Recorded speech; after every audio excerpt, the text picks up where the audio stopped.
Muito bem, seja muito bem-vindo a mais uma aula de ondulatória. Eu sou o professor e perito criminal Wilson Dejato. Se você já conhece meu trabalho, já deixa o like. Se não conhece, espera, assiste a aula, vê se a aula for boa, você deixa o like no final, tá bom? Vamos lá, vamos começar. Então tá aí, acústica, falar sobre onda sonora, basicamente isso, tá bom? Vamos lá. O som, então, é uma onda, possui energia, né? E ela é uma onda mecânica e longitudinal. Essa primeira informação é a mais básica que você precisa ter sobre o som, tá? Mecânica significa que ela precisa de um meio. A onda sonora precisa de um meio para se propagar. Quando eu falo meio, eu estou falando de átomos, né? Então ela vai andar no ar, porque no ar tem os átomos ali que constituem o ar. Vai andar na água, porque tem as moléculas ali que constituem a água, tá bom? E assim por diante. E ela é longitudinal, né? Na forma de caminhar ela. Essa onda ela se propaga de uma maneira longitudinal, ou seja, a vibração e a propagação estão na mesma direção, tá? Ela vibra e caminha na mesma direção. Aqui um exemplo, um desenho para a gente tentar entender.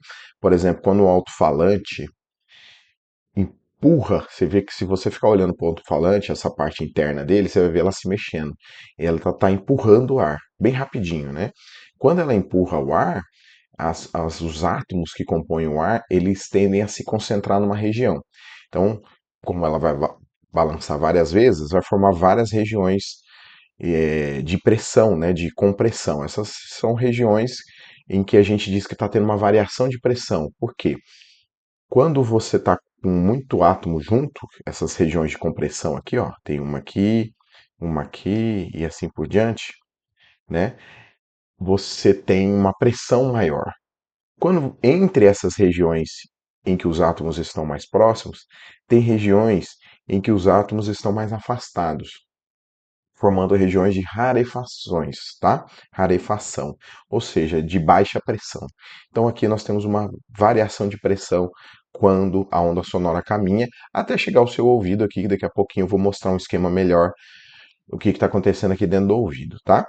Nós, para estudar melhor essa onda sonora, que é uma onda difícil de desenhar, até para desenhar isso aqui é complicado, a gente pode transformá-la numa onda transversal. A onda transversal é essa que você está vendo aí, sobe e desce, né? Porque fica mais fácil de entender, né? E aí, essa região de compressão vai ser uma crista e a região de rarefação vai ser um vale.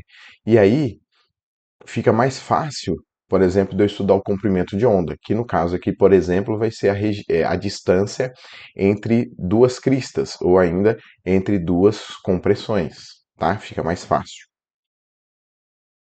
Outra coisa é a velocidade. Por ser uma onda mecânica e precisar de um meio, é observado isso aqui, que a velocidade do som no sólido é a maior de todas, tá? Ele anda mais rápido em materiais sólidos. E depois em líquidos e depois em gás. Então aqui o gás, que por exemplo o ar é em torno de 340, depende da temperatura também, varia um pouco com a temperatura. Então em torno de 340 metros por segundo no ar, né? E quando você vai já para líquidos, isso aí já sobe bastante, para mais de 1000 metros por segundo, tá? E no sólido maior ainda. Então aqui nós temos o que a gente chama de infrassom, som audível e ultrassom. O som audível, como o próprio nome já diz, é aquele som que a gente consegue ouvir, que o ser humano consegue ouvir. Então o ser humano, tá aqui ó, em azul, consegue ouvir de 20 a 20 mil hertz, tá? Se aparecer um som abaixo de 20 Hz, a frequência de vibração dele for menor do que 20 Hz, a gente chama de infrassom e a gente não ouve, tá? E a mesma coisa para o ultrassom, que é acima de 20 mil Hz. O ultrassom é aquele mesmo usado lá na medicina, tá? É o mesmo. A voz humana, ela é capaz de emitir um som de 85 Hz até 1100 Hz, tá? Então, mais na região central aí.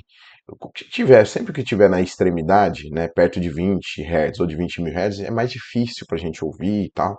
Então, a voz humana tem que estar no meio para a gente gostar. A gente evolutivamente a gente tem que gostar de ouvir a voz humana, né? Os golfinhos, olha só, vai até, ele emite sons de até 150 mil hertz. Então ele tem muita coisa no ultrassom que a gente então, portanto, não vai ouvir, tá?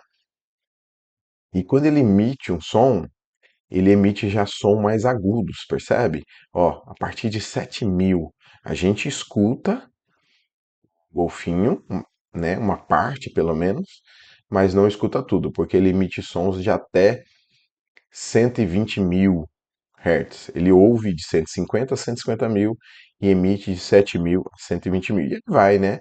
Cachorros ouvem um pouquinho no infrassom e no ultrassom. Gato aqui de 60 a 65 mil Hz ele consegue ouvir. A faixa com que ele emite som é bem pequenininha. E os morcegos. Os morcegos é que tem aquela questão interessante, né? Que ele emite ultrassom.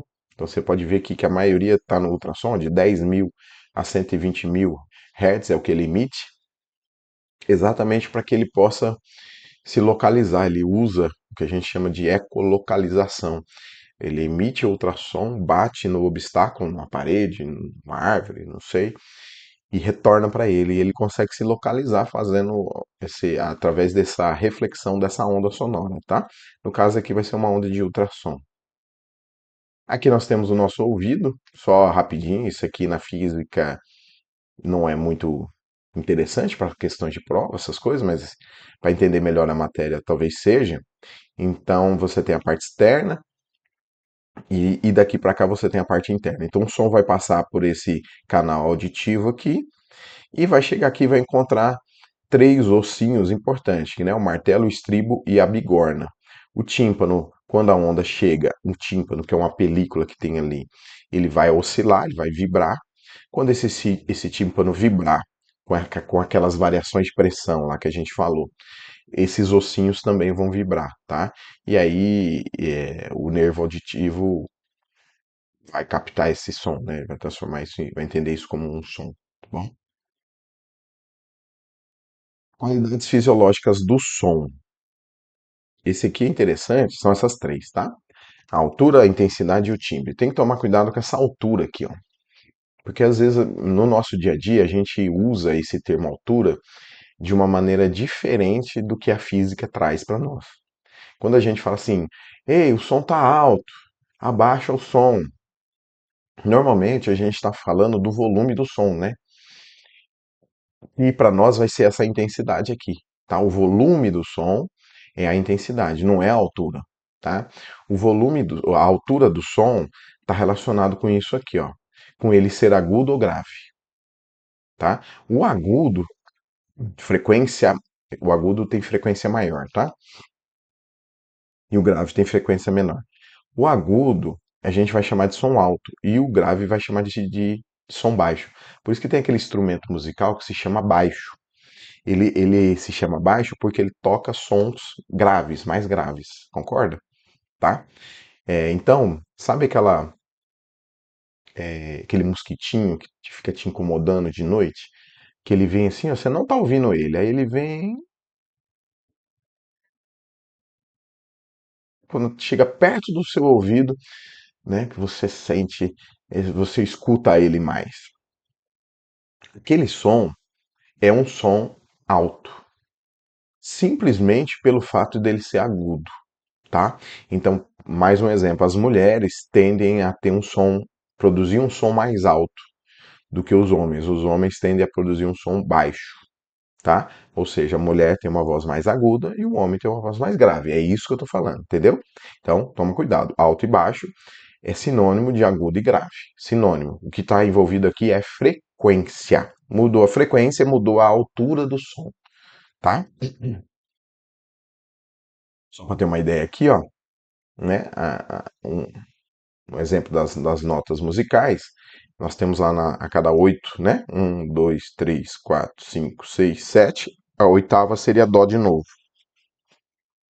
É, você tem essas notas, né? Cada oito você tem essas notas. A nota Dó aqui seria nesse exemplo, 264 Hz, que é a unidade de frequência, e a nota Si aqui, a mais aguda, seria de 495 Hz, tá? Então, quanto maior a frequência, mais alto é o som. Então, o mais alto de todo aqui é o Si, a nota Si. Então, como eu falei para vocês, a intensidade tem a ver com o volume. Volume alto, nós vamos chamar de som forte ou mais intenso, não tem problema nenhum. E o de baixo volume é o som fraco. Então, quando você grita, você está produzindo um som alto, ou desculpa, um som forte. E aí eu já ia falar alto, som forte, tá? De volume alto. Quando você sussurra, você está fazendo um som fraco. Isso está relacionado com a amplitude da onda, que é uma onda com amplitude grande, ela sobe, desce bastante. Uma onda com amplitude pequena, ela só, né, não sobe muito e nem desce muito, tá? É essa distância do meio da onda até a crista, tá? A amplitude, tá bom? Então aqui, ó, a gente pode relacionar a intensidade com um medidor de intensidade. O medidor de intensidade se chama decibelímetro, porque ele mede os decibéis, tá? Então uma chuvinha aqui, ó, caindo no guarda-chuva, tal, vai formar a intensidade dela vai ser baixa, tá? Menos de 20 decibéis. Aí quando você tem o ônibus andando, um cortador de grama, já está aqui na faixa de 90 decibéis, você ouvindo o som ali no fone de ouvido, né? Já dá mais de 100 decibéis e o estampido aqui, né, de uma arma de fogo vai dar um valor bem alto. Então, por isso que você tem que usar um abafador aqui para não machucar a parte do seu ouvido e seu tímpano, certo? Já o caso do timbre, que seria a nossa terceira qualidade fisiológica, você é o seguinte, você tem coisas que têm a mesma frequência, a mesma altura, desculpa, mesma frequência e mesma intensidade. Ou seja, mesma altura e mesma intensidade. São mesma frequência e mesma amplitude. Então, esses dois aqui são iguais. Mas tem a forma da onda é diferente, tá? Então, por exemplo, se eu pedir assim para você fechar o olho e eu vou falar assim para vocês, ó, vou tocar a nota lá numa flauta. Aí eu toco, faço barulho com a flauta. Agora, não, aliás, eu não falo, falo assim, eu vou tocar a nota lá num instrumento e não falo que instrumento que é. Aí eu toco na flauta. Aí eu faço isso com violino, não falo que instrumento que é, só toco a nota lá no violino. Os dois instrumentos vão produzir a mesma nota musical, mas a pessoa que está de olho fechado, eu tenho certeza que ela vai saber qual é o som da flauta e qual é o som do violino. Por quê? Porque eles possuem timbre diferentes, tá? O timbre tem a ver com o formato da onda e com quem produziu essa onda. Quem produziu? Flauta, o violino, a voz, a clarineta, o diapasão, né? Então, ó, você vê que cada um tem um formato diferente. Dá uma olhada no diapasão e na flauta, que fica mais fácil de ver, ó. Você vê que a amplitude é a mesma, que o comprimento de onda é o mesmo, tá? Para os dois, ó. Amplitude essa medida na vertical, ó, para os dois é igual. E o comprimento de onda é a medida na horizontal. Esse comprimento de onda está relacionado com a frequência, tá? Então eles têm a mesma amplitude, a mesma frequência, mas tem um formato de onda diferente. Isso nós vamos chamar de timbre, tá bom? Agora vamos falar um pouquinho do eco e da reverberação, que é um fenômeno de reflexão da onda sonora, tá? A pessoa produz um som, essa onda bate numa parede e volta. Se essa distância da pessoa até a parede, até o obstáculo, a gente pode chamar isso aqui de anteparo, essa parede, for maior do que 17 metros, vai acontecer o eco. Se for menor do que 17 metros, vai acontecer a reverberação. O eco é você ouvir duas vezes separadamente o som. Então eu falo, oi, bate, volta, eu escuto de novo, oi, né? Oi, oi, tá? Eu escuto duas vezes. A reverberação não dá, eu não consigo ouvir duas vezes, mas o som fica mais prolongado, tá? Então eu escuto uma vez e logo já escuto de novo, e esses dois sons se sobrepõem e eu não consigo separar eles, tá? Há um reforço do som. Deixa eu tentar explicar melhor aqui como é que funciona, tá? O nosso tímpano, ele vibra 0,1 segundo, mais ou menos, tá? 0,1 segundo quando ele detecta um som. Então, chegou um som, ele vai dar uma vibradinha, e essa vibradinha demora 0,1 segundo. Se o som for e voltar num tempo maior do que 0,1 segundo, o tímpano já vibrou e está paradinho. Quando chegar o outro som, ele vai vibrar de novo. E aí eu escuto duas vezes. Se ele for e voltar em menos de 0,1 segundo, ele ainda está vibrando. Quando chega o segundo som e reforça ele, e ele dura por mais tempo. Então o tímpano, nesse caso, não vai vibrar apenas 0,1 segundo, vai vibrar um tempo um pouquinho maior, porque ele vai ler as duas, ele vai detectar as duas ondas, tá? Essa formulinha aqui é a fórmula clássica da velocidade média, né? ΔS sobre ΔT. O que nós vamos fazer? Nós vamos determinar esse ΔS para ver se realmente a ideia é descobrir se da onde saiu esse 17 metros. Por que 17 metros, tá? Eu vou explicar aqui agora. Esse V vai ser a velocidade do som no ar, que eu já falei para vocês, que é mais ou menos 340 metros por segundo. Então, o que eu vou fazer? Como eu quero descobrir o deslocamento, eu vou passar o tempo multiplicando. Então, ΔS é igual a V vezes ΔT, certo? Substitui o valor, ó. 340 é a velocidade que eu falei, aproximado, tá? 0,1 segundo é o tempo também ali de vibração do tímpano. Então esse 0,1 é o tempo que o tímpano fica vibrando. Essa conta me dá 34 metros. Significa o quê? Que o som, para ir bater e voltar, tem que percorrer uma distância de 34 metros. Qual que é a distância, então, da pessoa até a parede? Vai ser metade. 17 metros para ir, 17 metros para voltar. Eu tenho 34 metros no total. Tá? Lembrando que 34 metros seria o deslocamento total. Bateu, voltou. Aí que chegou no meu ouvido. Tá? Esse 0,1 é o tempo para chegar no meu ouvido. Então ele tem que bater e voltar. Por isso que é metade aqui, ó, do que eu encontrei. Certo? Então essa é a justificativa por que desses 17 metros aqui. Finalizando aqui os nossos efeitos, nosso estudo de acústica já, tá? Você tem o efeito Doppler. O efeito Doppler, ele não é exclusivo de onda sonora, tá? Qualquer onda faz efeito Doppler, inclusive a luz faz, tá? Então você tem lá, por exemplo, o desvio para o vermelho, que é um desvio, um efeito bastante importante na astronomia, que suporta ali a teoria do Big Bang, né? Ele é baseado no efeito Doppler. Mas vamos falar do som, tá? Então não é um efeito exclusivo do som, mas aqui nós vamos falar do som. O que é o efeito Doppler? É uma mudança na frequência da onda percebida pelo observador, devido a um movimento relativo entre a fonte e o observador. Então, quando uma fonte produzir um som, uma fonte, por exemplo, uma pessoa gritando, uma sirene de ambulância, tá? Essa é a fonte. Aquilo que está produzindo o som é a fonte. Alguém vai ouvir esse som, né? Então, tímpano de alguém vai ouvir esse som. Esse é o observador, tá?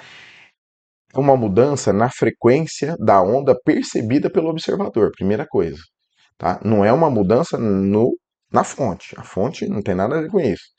Mas o observador, aquele que está ouvindo o som, vai perceber de uma maneira diferente, tá? Por que ele ouve de uma maneira diferente a frequência? Porque há um movimento relativo entre a fonte e o observador. Então dá uma olhada aqui. Ó. Essa figura tem dois observadores, um aqui mais à direita e esse aqui à esquerda. E temos uma ambulância, que é um dos casos que a gente mais percebe aí na rua, tá? Essa ambulância está parada do jeito que ela está aqui e tem uma sirene aqui em cima dela. Ela está emitindo um som, por isso que está escrito aqui, ó, fonte, tá? Esse som ele vai andar para todos os lados, como você está vendo aí, né? Essas linhas aqui, ó, que vocês estão vendo, essas linhas curvas, são as cristas, tá? As regiões de compressão, as cristas.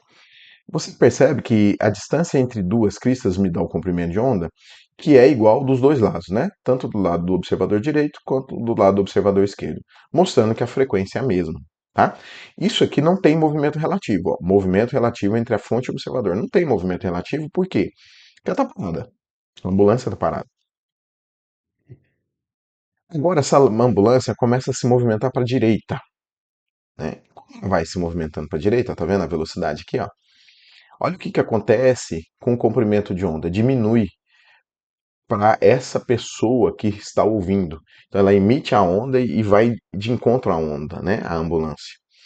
E aí acaba que essa distância entre duas cristas aqui, ó, diminui. Se a distância diminui, se o comprimento de onda diminui, a frequência aumenta. Então essa pessoa vai ouvir uma frequência maior, logo um som mais agudo. Lembra disso?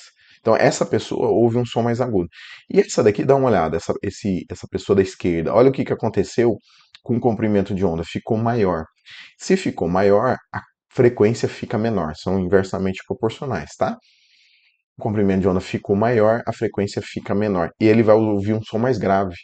Olha só que interessante. Então esse aqui ouve um som mais agudo, né, da sirene, e esse aqui vai ouvir um som tipo assim, um som mais grave, percebe? Tá? Então agora nós temos um movimento relativo. Se esse movimento relativo for de aproximação, que é o que está acontecendo aqui no lado direito, nós temos um aumento na frequência. Se esse movimento relativo for de afastamento, nós temos uma diminuição na frequência. Por que é importante essa palavra relativo, movimento relativo? Porque esse efeito pode acontecer se a ambulância estiver parada e o observador estiver indo ao encontro dela. Então você imagina que a ambulância está parada, está ali ligada à sirene e uma moto está indo ao encontro dela, né? Por exemplo, então a velocidade, a distância está diminuindo, eles estão se aproximando, a ambulância parada, o observador tem velocidade, e vai ocorrer o efeito Doppler, tá? O efeito Doppler vai ocorrer. Agora, para a pessoa que está dentro da ambulância, o efeito Doppler não acontece. Por quê? Porque ela está indo junto com a fonte, né? Eu falo a pessoa que está dirigindo a ambulância, ela vai sempre ouvir com a mesma frequência da fonte, porque ela não está nem se aproximando e nem se afastando. Por isso que tem que sempre ser um movimento relativo. Toma cuidado, tá? Tem essa formulinha aqui, é uma formulinha complicada. Você está olhando aqui, ó, FO. FO é exatamente a frequência que o observador, né? Se eu quiser calcular a frequência que o observador está ouvindo, né? Eu falei para vocês que esse camarada da direita vai ouvir uma frequência maior. Então, esse FO vai ser maior do que o FF. FF é a frequência da fonte. Então, vamos lá, vamos supor que ela está emitindo uma frequência, a fonte, de 1000 Hz. Tá? Aqui, a hora que eu fizer essa conta, vai dar mais de 1000 Hz para essa pessoa. Para essa, vai dar menos de 1000 Hz. Tá? Então, como é que eu calculo a frequência do observador? É a frequência da fonte. Aí, em cima, esse V é a velocidade do som, que você já sabe mais ou menos quanto que vale, porque isso aqui é tudo no ar, né? Então, em torno de 340. Tá vendo, ó? Em cima e embaixo, tá? 340 metros por segundo, em cima e embaixo. Mais ou menos VO, velocidade do observador. E aqui embaixo, menos mais VF, velocidade da fonte, tá? Se VO pode ser zero se o observador estiver parado, beleza. Se ele for zero, ótimo, você já tira esse termo, independe se aqui é mais ou menos, né? Eu não falei ainda desse sinal, tá? Então, se o observador estiver parado, você tira esse termo, ele é zero, e independente aqui se é mais ou menos, não vai fazer diferença. Agora, pode ser o contrário, o VO pode não ser zero e a velocidade da fonte pode não ser zero, ou ainda os dois estão com velocidades e estão se aproximando, ou se afastando, pode acontecer, ou seja, nenhum dos dois ser zero. Como é que eu vou usar esse mais ou menos ou esse menos mais? Aqui funciona o seguinte: se você usar mais em cima, você tem que usar menos embaixo. Se você usar menos em cima, você tem que usar mais embaixo. Por isso que está trocado, tá? Então eu vou ensinar vocês quando usar mais em cima ou menos em cima. Porque aí se você descobrir quando usa em cima mais, só trocar embaixo, entendeu? Então, lembra que eu falei para vocês que se estiver aproximando, a frequência do observador tem que aumentar? Então esse sinal vai ter que ser positivo. Porque só com sinal positivo eu vou somar a velocidade do som com a velocidade do observador. E vai dar um valor maior, entendeu? E aqui embaixo, logo, eu vou usar um sinal de negativo. Se o movimento relativo for de afastamento, que é o que está acontecendo aqui com esse camarada, aí eu tenho que usar um sinal negativo, porque eu sei que a frequência do observador tem que diminuir. E para a frequência do observador diminuir, aqui em cima tem que aparecer um sinal de negativo, porque vai ficar a velocidade do som menos a velocidade do observador. E se aqui eu usei negativo, embaixo eu uso positivo, sempre trocado, entendeu? É isso. É uma formulinha meio complicadinha, né? Mas é assim que você usa ela, tá? Então é isso, gente. Espero que vocês tenham aprendido aí. Qualquer dúvida me manda, tá bom? Um abraço e até a próxima aula.